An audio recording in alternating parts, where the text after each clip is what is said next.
오늘은 이 말씀으로 성령님이 성도에게 하시는 일이라는 제목으로 함께 하나님의 말씀 나누겠습니다. 성도 여러분, 성령님은 모든 성도와 함께 거하시며 또한 모든 성도 속에 계십니다. 문제는 성도들이 자기 안에 계시는 성령님에 대해 알지 못할 수도 있다라는 것입니다. 고린도 교회 성도들은 자기들 안에 성령님이 계신 줄을 모르는 대표적인 사람들이었습니다. 그래서 사도 바울은 고린도 교회 성도들에게 너희가 하나님의 성전인 것과 하나님의 성령이 너희 안에 거하시는 것을 알지 못하느냐라고 지적하였습니다. 오늘날에도 많은 성도님들이 신앙생활을 열심히 하는데 성령님을 잘 알지 못하거나 또는 잘못 알고 있어서 어려움을 겪고 있습니다. 그런 일이 우리에게는 일어나서는 안 될 것입니다. 우리는 언제나 나와 함께 계시며 또 내 안에 계신 성령님을 제대로 알아야 합니다. 그래야 우리의 믿음이 온전히 유지될 수 있고 또 바르게 신앙생활을 할 수 있기 때문에 그렇습니다. 성령님에 대해 알아야 할 것이 많지만 오늘 새벽에는 본문에서 성령님이 성도에게 행하시는 일에 대해 살펴보도록 하겠습니다. 성령님은 성도인 우리에게 어떤 일을 행하실까요?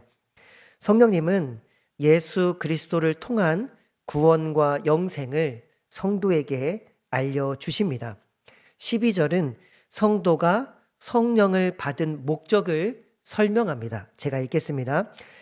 우리가 세상의 영을 받지 아니하고 오직 하나님으로부터 온 영을 받았으니 이는 우리로 하여금 하나님께서 우리에게 은혜로 주신 것들을 알게 하려 하심이라. 아멘.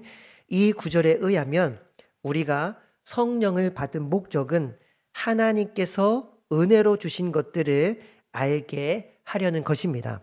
그러면 은혜로 주신 것들이란 무엇일까요? 여기서 말하는 은혜로 주신 것들은 예수 그리스도와 또 그를 통한 구원과 영생을 말합니다. 다시 말해 우리는 하나님의 영이신 성령님에 의하여 예수님을 알게 됩니다. 또한 우리는 오직 성령님을 통하여 구원과 영생을 이해하고 또 깨닫고 그리고 경험할 수 있습니다.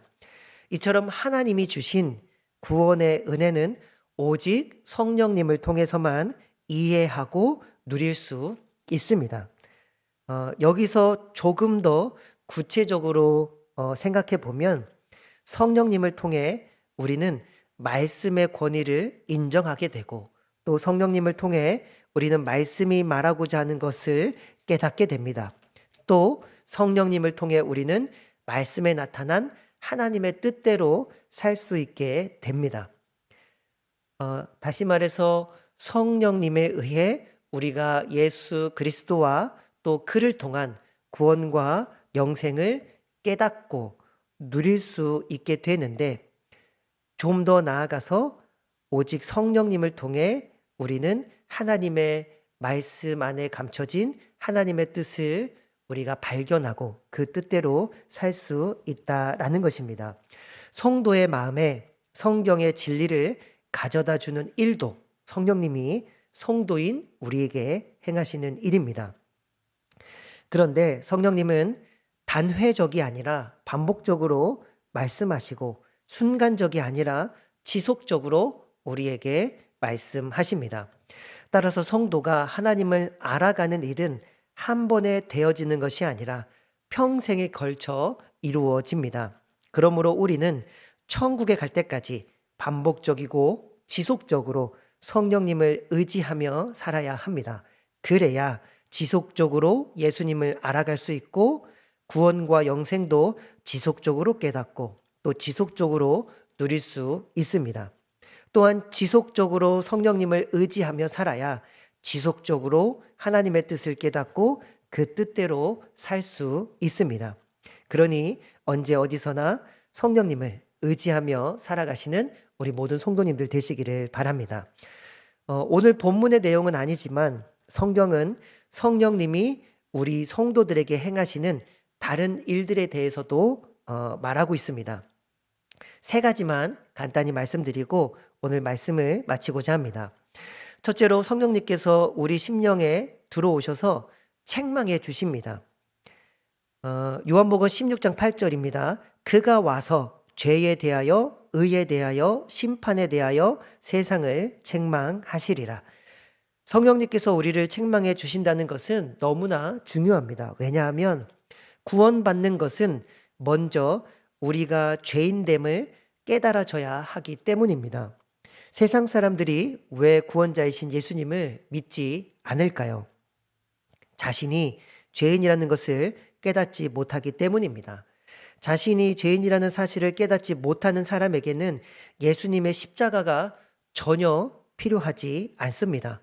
그래서 성령님이 우리 심령에 들어오셔서 책망해 주시는 것은 너무나 중요합니다. 또 하나님의 자녀가 된 이후에도 성령님께서 우리 안에서 우리가 믿음의 길에서 비껴 나가거나 우리가 하나님의 나라가 아닌 세상의 나라를 향해 걸어갈 때 그때 역시도 우리 성령님은 우리를 책망하십니다. 그 책망에 의해서 우리는 끝까지 하나님의 나라를 향해 걸어갈 수 있고 끝까지 믿음의 길을 걸어가게 됩니다. 그래서 성령님이 우리 심령에 들어오셔서 우리를 책망해 주시는 것은 귀한 하나님의 은혜입니다. 둘째로 성령님은 우리를 위해 기도해 주십니다. 우리는 타락한 죄인이기 때문에 무엇이 우리에게 꼭 필요하고 무엇이 우리에게 해로운 것인지 잘 구별하지 못할 수 있습니다. 마치 철없는 아이가 무엇이 자기에게 유익하고 무엇이 자기에게 해로운지 잘 알지 못하고 무조건 때를 쓰는 것과도 같습니다. 그래서 우리는 실제적으로 해로운 것인데도 유익한 것으로 잘못 알고 그것을 기도할 수 있습니다. 그래서 성령님께서 우리를 위해 기도하십니다. 로마서 8장 26절인데요. 제가 읽겠습니다. 이와 같이 성령도 우리 연약함을 도우시나니 우리가 마땅히 빌 바를 알지 못하나 오직 성령이 말할 수 없는 탄식으로 우리를 위하여 친히 간구하시느니라.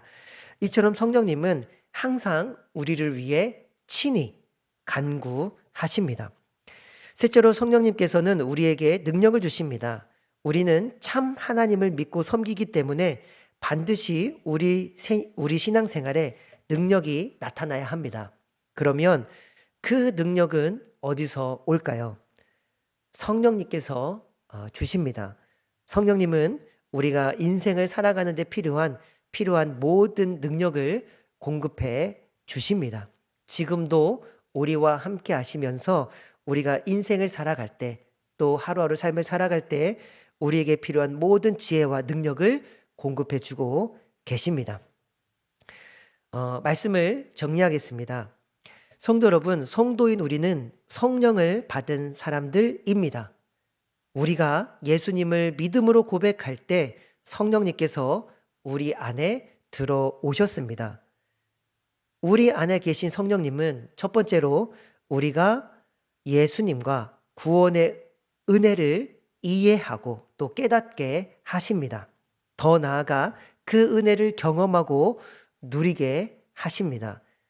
좀 더 나아가 성령님은 우리로 하여금 하나님의 말씀을 깨닫고 그 뜻대로 살게 하십니다.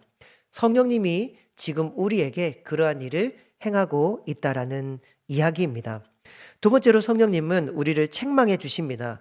성령님의 책망으로 인해 우리는 자신의 죄인됨을 깨닫고 하나님의 자녀가 되었고 계속해서 하나님의 나라를 향해서 또 믿음의 길을 걸어갈 수 있게 됩니다. 세 번째로 성령님은 우리를 위해 친히 기도해 주고 계십니다. 네 번째로 성령님은 우리와 함께 하시며 필요한 모든 능력을 우리에게 공급해 주고 계십니다. 여기까지가 성령님께서 성도인 우리에게 행하시는 또 행하시고 계시는 일들입니다. 그러므로 우리는 지속적으로 예수님을 알아갈 수 있도록 지속적으로 구원의 은혜를 깨닫고 누릴 수 있도록 지속적으로 하나님의 뜻을 깨닫고 그 뜻대로 지속적으로 살아갈 수 있도록 언제 어디서나 성령님을 의지하며 살아가야 합니다. 기도하겠습니다.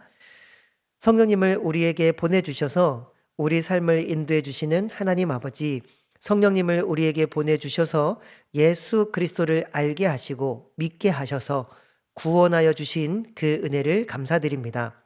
우리 안에 성령님을 거하시게 하셔서 우리가 구원의 은혜를 계속해서 깨닫고 누리게 하시니 이것도 감사합니다.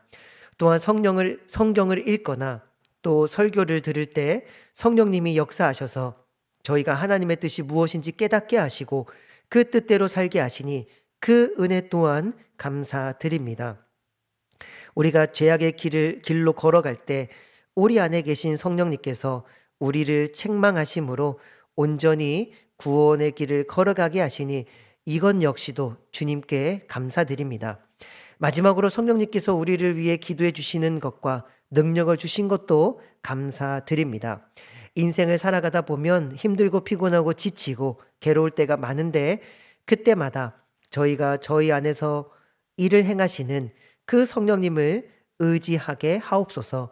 성령님을 의지하여 하나님의 나라에 들어갈 때까지 끝까지 믿음의 길, 또 구원의 길, 은혜의 길, 나그네의 길을 걸어가는 하나님의 복된 자녀들이 되게 하여 주옵소서. 이 모든 말씀 예수 그리스도의 이름으로 기도합니다. 아멘. 하늘에 계신 우리 아버지여, 이름이 거룩히 여김을 받으시오며 나라가 임하시오며 뜻이 하늘에서 이루어진 것 같이 땅에서도 이루어지이다. 오늘 우리에게 일용할 양식을 주시옵고 우리가 우리에게 죄 지은 자를 사하여 준 것 같이 우리 죄를 사하여 주시옵고 우리를 시험에 들게 하지 마시옵고 다만 악에서 구하시옵소서. 나라와 권세와 영광이 아버지께 영원히 있사옵나이다. 아멘.